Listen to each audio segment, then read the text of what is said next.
Hello दोस्तों, good morning. आज हम लोग समझेंगे कि यानी क्लाइंट वर्सेस सर्वर क्या होता है। इसके बारे में डिटेल से सीखेंगे और आप लोग को बताएंगे कि क्लाइंट क्या होता है और सर्वर क्या होता है। इसके बाद हम लोग सीखेंगे ओनली वेबसाइट कैसे बनती है। आप लोग को पूरा बेसिक से सिखा दिए, मात्र 3 वीडियो में बता दिए हैं कि यानी उसका स्ट्रक्चर क्या होता है, वेबसाइट कैसे मतलब ये फंक्शन करती है, कैसे वेबसाइट मतलब किसी ब्राउज़र पे या कोई सा भी ऐसा एप्लीकेशन हो उस पे कैसे बड़ा वेबसाइट को खोल सकते हैं, यानी कोई सा भी वेबसाइट खुद बना के ऐसे करके मैं आप लोग को पहले ही बता चुके हैं। तो चलिए, ये वीडियो यानी मानिए कि एकदम फर्स्ट है और खास करके इस वीडियो में मैं बताता हूँ कि क्लाइंट वर्सेस सर्वर क्या होता है। इसके बारे में चलिए यानी फुल्ली डिटेल से समझेंगे और हर एक टॉपिक के साथ समझेंगे, जो कि आप लोग को बहुत ही ज़्यादा इम्पोर्टेंट भी लगेगा और अच्छा भी लगेगा। तो चलिए, यानी क्लाइंट क्या होता है। सबसे पहले देखिए, क्लाइंट क्लाइंट वर्सेस सर्वर यानी बेसिक टू एडवांस सीखेंगे क्लाइंट वर्सेस सर्वर, ठीक है। तो चलिए, इसको हम हिंदी यानी वेब डेवलपमेंट वाले यानी professional guide Hindi plus English दोनों का मिक्स करके बनाए हैं और आप लोग को एकदम मजा आएगा पढ़ के ये। तो चलिए, यानी एक तरह से कह सकते हैं क्लाइंट क्या होता है। सबसे पहले ये समझते हैं कि क्लाइंट क्या होता है। तो देखिए, एक तरह से कह सकते हैं आम बोलचाल के भाषा में, जैसे हम हुए यानी एक तरह से कह सकते हैं यानी जो मेरा वीडियो देख रहा है वो मेरा क्लाइंट हुआ मेरे लिए, ठीक है। क्योंकि वो क्लाइंट है, मेरा मेरा चीज यूज कर रहा है ना। एक तरह सिंपल भाषा में समझो, जो जिससे मतलब मांग का यूज कर रहा, मांगना नहीं मतलब एक तरह से अपना जिसका यूज कर रहा है उसे बस क्लाइंट कहते हैं। जैसे मेरा वीडियो आप लोग यूज करते हो देखने के लिए, बस आप लोग क्या हो, मेरा क्लाइंट हुआ। तो देखिए, क्लाइंट का डिफिनेशन देख लेते हैं। क्लाइंट वो डिवाइस या सॉफ्टवेयर होता है जो सर्वर से क्या करता है, रिक्वेस्ट भेजता है। सर्वर को क्या भेजता है, रिक्वेस्ट भेजता है ना। और उसका फिर रिस्पॉन्स कौन करता है, यानी रिसीव करता है, यानी ये जो होती है सर्वर, ठीक। क्लाइंट क्या हुआ, वो सर्वर को रिक्वेस्ट भेजा, ठीक। वो फिर क्या हुआ, उसका वो रिस्पॉन्स यानी रिसीव करता है। एक तरह से कह सकते हैं रिसीव किया रिस्पॉन्स, तब उसका फिर सिंपल वर्ड में एक तरह से समझाते हैं आप लोग को। जो डाटा मांगता है जो डाटा मांगता है उसे हम क्लाइंट कहते हैं। सीधा सिंपल भाषा में आप लोग को समझा ना, जो डाटा मांगता है उसे क्लाइंट कहते हैं, सीधी सी भाषा। जैसे हम एग्जांपल में देख सकते हैं, यहाँ पर एग्जांपल में हो गया गूगल क्रोम, उसके बाद माइक्रो ईडीजी, उसके बाद हो गया फायरफॉक्स, उसके बाद हो गया सेफारी, उसके बाद होगा मोबाइल ब्राउजर, उसके बाद हो गया मोबाइल ऐप, उसके बाद फिर क्या होगा, उसके बाद डेस्कटॉप ना, डेस्कटॉप। ये सब क्या हुआ, ये सब क्लाइंट हुआ, ये सब क्या हुआ, क्लाइंट हुआ ना। उसके बाद देखिए, रियल लाइफ में इसका एग्जांपल देखते हैं। सबसे पहले देखिए, रियल लाइफ में इसका एग्जांपल क्या है। जैसे हम स्कूल जैसे हम सोचो कि हम कोई सा भी रेस्टोरेंट में गए, ठीक है। कोई सा भी रेस्टोरेंट में गए, कस्टमर कौन हुए, हम हुए ना। हम क्या, कस्टमर है, ठीक। वो जो हमको दे रहा वो क्या है, क्लाइंट है। उसके बाद क्या हो गया, उसके बाद वेटर हो गया, एक माध्यम हो गया, एक तरह से कहते हैं मीडियम है ना, मतलब एक माध्यम हो गया पहुंचाने वाला, ठीक है। किचन क्या हो गया मेरा, एक तरह से कह सकते हैं किचन का क्या है यहाँ पे, किचन मेरा सर्वर है, ठीक है। जो मैं वहां पे डाटा को यानी खाने वाला सामान को रखा जाता है। कस्टमर बोलता है मुझे बर्गर चाहिए। ये बर्गर कहाँ पर मिलेगा, एक तरह से आप लोग दिमाग लगाइए।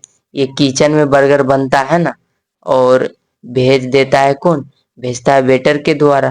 तो बिल्कुल इसी तरह ब्राउजर सर्वर से क्या, वेब पेज मांगता है। ब्राउजर क्या, सर्वर से वेब पेज मांगता है ना। तो आप लोग यानी क्लाइंट समझ गए। उसके बाद आता है सर्वर क्या है। देखिए, ये इंटरेस्टिंग टॉपिक है और सर्वर क्या है इसके बारे में डिटेल से और फुल्ली समझेंगे।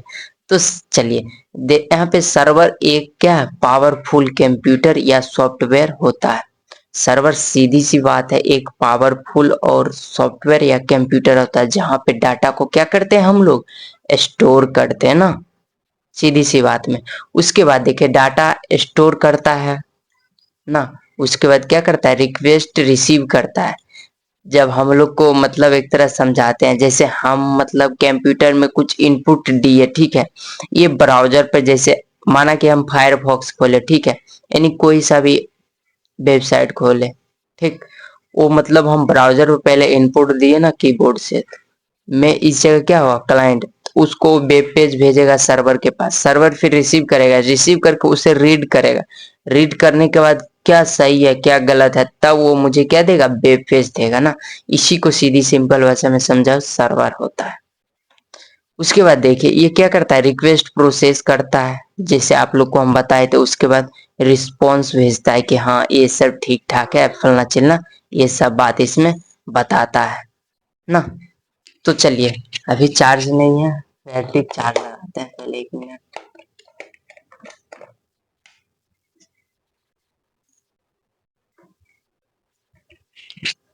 तो यहाँ आप लोग समझ गए कि एनी सिंपल डिफिनेशन आप लोग समझ गए, जो डाटा प्रोवाइड कराता है उसे हम सर्वर कहते हैं।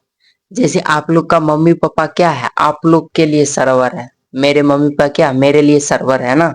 एक तरह से सर्वेंट नहीं है, सर्वर है, जो मेरे हर एक चीज का साधन उपलब्ध कराता है। बस सिंपल भाषा में समझो वही सर्वर है, ठीक है। तो चलिए सर्वर क्या स्टोर कर सकता है, एक तरह से होता है ना सर्वर कौन कौन चीज स्टोर कर सकता है। तो देखिए सर्वर में हो सकता है कि HTML फाइल स्टोर करता है ना, उसके बाद CSS स्टोर करता है, उसके बाद जावा स्क्रिप्ट स्टोर करता है, इमेज हो गया, वीडियो हो गया, PDFs हो गया, उसके बाद डाटाबेस हो गया, API हो गया, यूजर अकाउंट्स हो गया, उसके बाद पासवर्ड, पासवर्ड इनक्रिप्टेड हो गया, उसके बाद प्रोडक्ट डिटेल्स हो गया। ये सब क्या करता है, सर्वर के पास डाटा स्टोर रहता है ना। एग्जाम्पल में समझ सकते हैं, जैसे ब्राउजर में लिखते हैं कुछ, ठीक है, कुछ भी लिखते हैं, जैसे लिखते हैं www.amazon.in ना। तो देखिए ब्राउजर क्या करता है, रिक्वेस्ट भेजता है किसके पास, अमेजोन का सर्वर को रिस्पॉन्स देता है कि हाँ ये करना है। तो चलिए अमेजोन क्या करता है, मुझे अमेजोन मुझे देखिए HTML देता है, उसके बाद CSS हो गया, जावा, इमेज, उसके बाद प्रोडक्ट, यानी जो प्रोडक्ट रहेगा ना, वो प्रोडक्ट मतलब वो प्रोवाइड कराएगा। तो ब्राउजर सबको यानी क्या करता है, कंबाइन करके वेब पेज बनाता है। यानी ब्राउजर जो होती है सब चीज को क्या करता है, कंबाइन करके एक वेब पेज बना देता है, सीधी सी बात है। तो देखिए क्लाइंट और सर्वर में डिफरेंट क्या है। तो देखिए क्लाइंट रिक्वेस्ट भेजता है, उसके बाद सर्वर क्या करता है, सर्वर रिस्पॉन्स रिसीव करता है, सीधी सी बात में। उसके बाद देखिए ब्राउजर या ऐप होता है ना, उसके बाद फिर यहाँ पे सर्वर क्या है, सर्वर एक पावरफुल कंप्यूटर होता है, सीधी सी बात।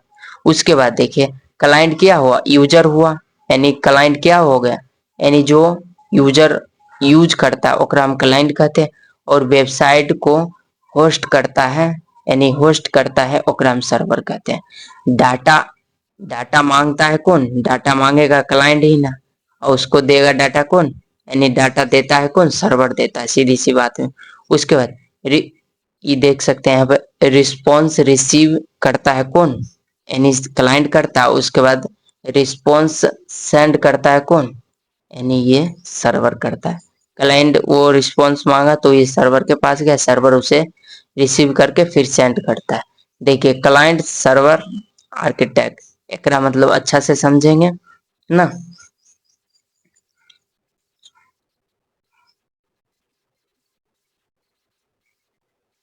देखिए यहाँ पर क्लाइंट, यहाँ पर देख सकते हैं यूजर हुआ, उसके बाद गूगल क्रोम क्या हो गया, क्लाइंट हो गया।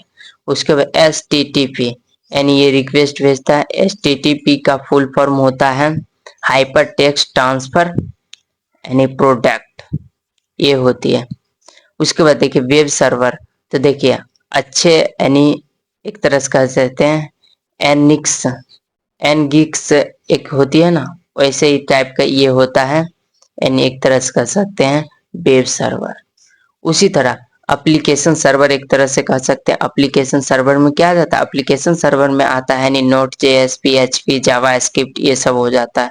उसके बाद डाटाबेस में आता है MySQL, मैंगो डीबी, उसके बाद आता है डाटा रिटर्न ना।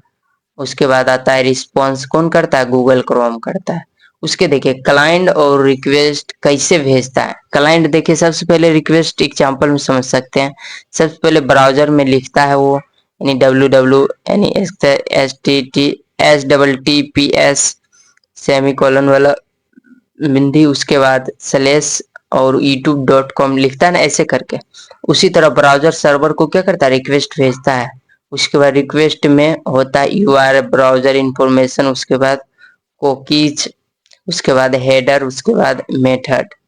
तो देखिए एग्जांपल में जीईटी हो गया, होस्ट होस्ट सेमीकोलन यानी youtube.com होता है ऐसे करके। एचटीटीपी रिक्वेस्ट क्या है, तो देखिए एचटीटीपी का फुल फॉर्म होता है हाइपर टेक्स्ट ट्रांसफर प्रोटोकॉल होता है, ठीक है। ये ब्राउजर और सर्वर के बीच कॉम्बिनेशन यानी एक तरह से कॉम्बिनेशन का रूल प्रोटोकॉल है। एक तरह से कह सकते हैं ब्राउजर और सर्वर के बीच रह के ये कॉम्बिनेशन प्रोटोकॉल का क्या करता है, यानी ये मतलब सिक्योर बनाए रखता है डाटा भेजने के लिए।